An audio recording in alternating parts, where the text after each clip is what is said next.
집합의 원소의 개수에 대해서 다룰 텐데, 이 부분은 어떻게 보면 집합 단원에서 가장 중요한 개념이 될 수도 있어요. 왜냐면은 집합이라는 개념을 가지고 어떤 문제를 출제하면서 그것을 어떤 숫자와 결부짓기 위해서는 반드시 이 개수라는 개념이 필요합니다. 뭐 집합의 개수로도 얘기를 할 수 있겠지만, 집합의 개수로 가버리면 결국 그건 또 집합 안에 있는 각각의 원소로서의 집합을 다룰 수밖에 없기 때문에, 어쨌든 집합의 원소의 개수 그 자체는 굉장히 중요한 개념일 수밖에 없어요. 우리가 흔히 집합을 이제 두 가지 방법으로 표현하죠. 원소나열법과 조건제시법, 이 두 가지로 표현을 하는데, 어떤 표현이든 간에 집합은 대괄호 안에 묶여있게 되어 있습니다. 그죠? 즉, 이 자체가 어떤 숫자를 나타낼 수 없다라는 거예요. 그쵸? 문자, 뭐 대문자 A, 집합 A, 뭐 이런 식으로는 쓰지만 집합 3 이런 식으로 쓰지 않잖아요, 절대. 그쵸? 그러면 어쨌든 우리는 수학을 배우고 있는데, 아무리 뭐 집합이라는 개념을 배운다 하더라도 어쨌든 숫자와 결부를 지어야 된단 말이야. 그쵸? 무슨 얘기인지 이해가 되죠? 그래서 이제 원소의 개수라는 개념이 굉장히 중요해진 겁니다. 예를 들어서 조건제시법으로 1 이상, 100 이하의 자연수 라는 조건을 줬다라고 치면은, 이 집합의 원소의 개수는 몇 개죠? 100개죠? 그럼 이 집합이 가질 수 있는 대표적인 숫자로 100을 쓸 수 있더라, 이런 뜻입니다. 됐죠? 그런 의미에서 집합의 원소의 개수는 굉장히 중요합니다. 됐죠? 예를 들어서 이제 A라는 집합에 과 B라는 집합이 있다라고 쳤을 때 1, 2, 3, 4, 5 뭐 이렇게 있다고 칩시다. 그럼 집합 A의 원소의 개수는 이렇게 표현을 합니다. 집합 A의 원소의 개수는 3개인데 이 표현법을 잘 아셔야 돼요. 이건 n입니다. n 괄호 이 안에 특정 집합을 넣으면 어떤 명령어가 되냐면, 얘는 일종의 명령어예요.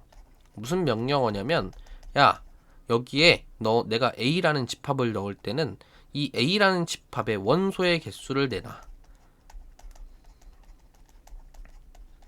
됐죠? 이렇게 이제 해석을 해주시면 됩니다. 됐죠? 일종의 함수 느낌인데, 뒷부분에서 이제 함수를 또 다루게 되면 그 부분에서 더 자세하게 이제 이 부분에 대한 얘기를 하게 될 거예요. 됐죠? 마찬가지로 B에 대한 원소를 물어봤다라고 하면은, 마찬가지로 NB에서 이제 3개 이렇게 이제 표현을 해주면 되겠죠. 이 부분은 어렵지 않게 받아들일 수 있겠죠. 믿습니다. 자, 그리고 또 어떤 표현을 쓸 수 있냐면, 교집합에 대한 원소의 개수도 물어볼 수 있어요. 얘도 일종의 집합이죠. 어쨌든 A와 B의 교집합, 그죠?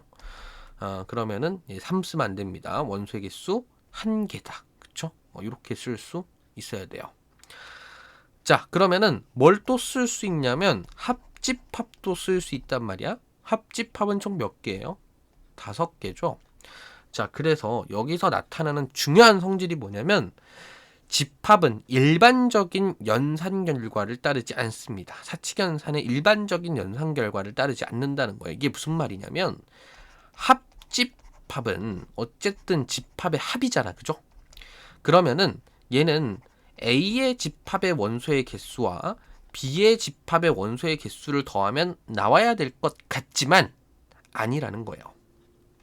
얘는 같지 않습니다.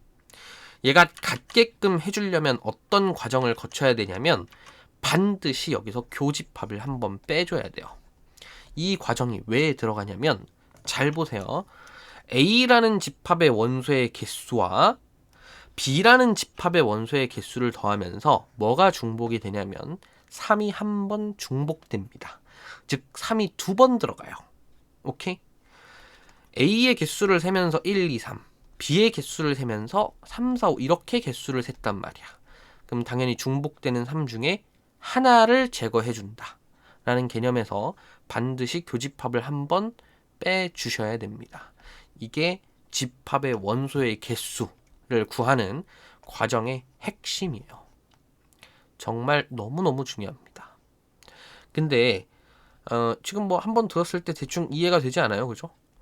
너무 쉽기 때문에 어떤 연산으로 주로 가냐면, 문제는 주로 어떤 연산에서 많이 나오냐면 단순히 두 개 집합의 합집합을 구하는 과정으로 나오는 게 아니라 세 개의 집합의 합집합 원소의 개수를 구하는 과정으로 주로 문제가 출제된다라는 거예요. 자, 그럼 세 개짜리를 한번 봐봅시다. 세 개짜리를 한번 봐보면 이렇게 되는데, 잘 보세요. 이 세 개의 집합의 합집합 원소의 개수는 당연히 위와 같이 세 개의 집합의 원소의 개수를 단순 합으로 구할 수 없습니다. 처음이니까 숫자를 일일이 써서 한번 얘기를 해보죠. 7, 8, 9, 10 됐죠? 자, 그러면 봐봐. 잘 봐. 어쨌든 저는 이제 1, 2, 3, 4, 5, 6, 7, 8, 9, 10까지 썼습니다. 그럼 총 원소의 개수가 10개 나와야 되죠? 그것도 이제 1, 2, 3, 4, 5, 6, 7, 8, 9, 10 요렇게 10개의 숫자가 나와야 돼요. 그렇죠? 자, 근데 내가 A에 지금 몇 개의 숫자를 더했냐면 1, 2, 7, 8, 10이라는 5개의 숫자를 더했고요. 그렇죠? 원소의 개수 5개. B에서는 B에서는 3, 4, 7, 9, 10을 더했고요. C에서는 5, 6, 8, 9, 10을 더했네요. 오케이? 자, 됐죠?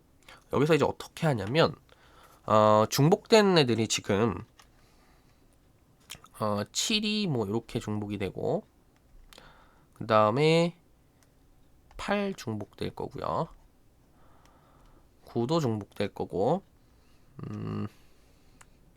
9, 10이 또 3번 중복되죠. 얘는 특이하게.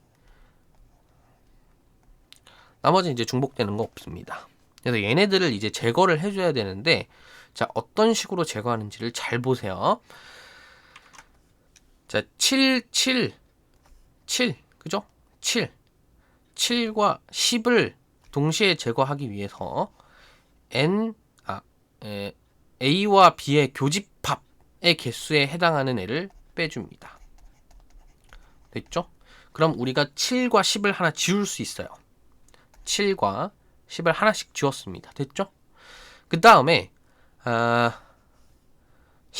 8을 또 한번 지우기 위해서 A와 C의 교집합을 한번 지워요. 그러면은 8과 10이 지워지죠? 8 어디 있어? 8 여기 하나 지웁시다. 8과 10이 지워집니다. 됐죠? 자, 그 다음에 9랑 10을 또 한번 지우기 위해서 B와 C의 교집합을 지워요. 그러면 9랑 10이 이렇게 지워집니다. 됐죠? 자, 그럼 어떤 결과가 나오냐면 1, 2, 3, 4, 5, 6, 7, 8, 9 이렇게 됩니다. 뭐가 없어? 10이 없어. 10이 있어야 되는데 10이 없어. 왜? 이렇게 교집합을 빼면서 13개를 모두 소진해버린 거야. 하나는 남겨줘야 될 거 아니야. 그렇죠? 그래서 뭐를 여기다 해줘야 되냐면 3개의 집합에 대한 교집합을 한 번 다시 더해주는 과정이 꼭 있어야 된다는 거예요. 이게 이 부분에서 어떻게 보면 가장 어렵다라고 얘기할 수 있는 부분이 될 것 같습니다. 됐죠? 자, 그냥 단순히 외우라고 하지 않았습니다. 그죠? 일일이 다 집합을 뜯어가면서 이런 과정을 거쳐서 꼭 3개의 교집합에 대한 요 10 부분을 반드시 보상해줘야 된다. 엄청 강조해서 얘기하는 겁니다. 이 정도면. 그쵸? 그냥 단순히 외워 정도가 아니에요. 그치? 그러니까 엄청나게 중요하게 생각을 하고, 집합은 집합 자체로서 숫자를 나타내지 못하기 때문에 집합의 원소라는 게 굉장히 중요한데, 그 중에서도 문제로 잘 나오는 건 3개의 집합에 대한 합집합이고, 그 3개에 대한 합집합을 구하는 과정에서 3개의 집합의 모두의 교집합에 해당하는 그 부분에 대한 보상이 정말 중요하더라. 그렇죠? 이 과정을 반드시 기억을 하고 있어야 됩니다. 됐죠? 굉장히 중요한 부분이에요. 자, 그 다음 마지막으로 할 내용이 뭐냐면 차집합에 대한 원소의 개수인데, 뭐 이건 그렇게 이제 어려운 부분은 아니고 두 가지 방식으로 표현될 수 있다라는 측면을 좀 기억을 해줬으면 좋겠어요. 이 부분에 대한 원소의 개수를 구하겠다라는 거지. 그러면은 우선 가장 먼저 떠오르는 거는 그냥 A라는 집합에서 A와 B의 교집합에 해당하는 이 부분의 원소의 개수를 빼주면 자연스럽게 이 검은 부분만 남지 않겠느냐, 그죠? 그렇게 생각을 할 수 있고요. 또 어떤 방식으로 반대로 생각을 할 수 있냐면, 반대는 아니고 이제 이렇게 생각을 할 수도 있다라는 거예요. A와 B의 합집합의 원소의 개수를 먼저 구하고, 그리고 여기서 그냥 B의 원소를 다 빼버리겠다. 이렇게 이제 구할 수도 있다라는 거예요. 이거를 이제 색깔로 표시를 해보면은 이 전체 집합에서 뭐를 제거하겠다. 이 B에 해당하는 부분의 원소의 개수를 모두 제거해버리겠다. 그럼 당연히 지금 색칠하는 이 검은 부분만 원소의 개수가 남게 되겠죠. 그렇죠? 뭐에서 뭐를 제거하느냐의 관점의 차이에 따라서 이렇게 두 가지 방식으로 표현할 수 있다는 것도 반드시 잘 알아두셔야 됩니다. 됐죠? 어쨌든 이 개념에서 제일 중요한 건 뭐야? 제일 중요한 건 바로 이 부분입니다. 세 개의 집합에 대한 합집합의 원소의 개수를 어떤 방식으로 구할 것이냐, 이게 문제에 가장 많이 나와요. 가장 중요한 개념입니다. 됐죠?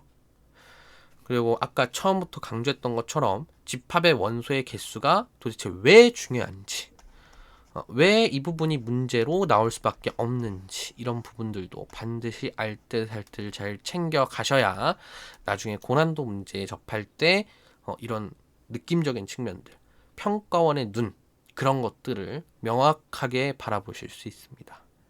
됐죠? 여기까지 하죠.